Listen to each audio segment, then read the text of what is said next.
Benvinguts al Candelaband 2000. Amb aquest petit tutorial el que farem serà explicar com instal·lar el complement de Corrubix. Anirem al nostre Drive i el primer que farem serà obrir un full de càlcul. Un cop estigui obert el full de càlcul, anirem a complements i obtenir complements. Farem un clic i aquí a la capsa aquesta posarem Corrubix. Corrubix.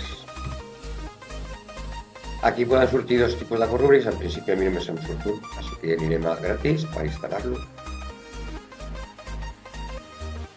I em demanen quina sessió vull aplicar aquest Corrubix. M'han demanat els permisos i li diré permetre. Molt bé, al principi ja el tinc, està processant i ja el tinc instal·lat a complements. Aquí estaria Corrubix. Molt bé, tindríem que tancar aquell full i ara un cop torni a entrar al següent full de càlcul o a qualsevol altre. Ja el tindré instal·lat per totes les aplicacions de Corrubix. I activarem Corrubix. Acceptem i ja el tindrem instal·lat.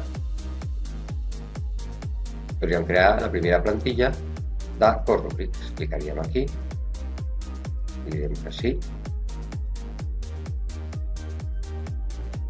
I aquí se m'ha creat, aquí al final, ja tinc una rúbrica per aquesta pàgina, una altra pàgina per ficar els alumnes i una altra pàgina per ficar els professors que vull compartir. I aquí tindria aquestes rúbriques que seran les que formaran part de la meva avaluació. Doncs fins aquí com instal·lar Corrubix. Ens tornem a veure aviat. Gràcies.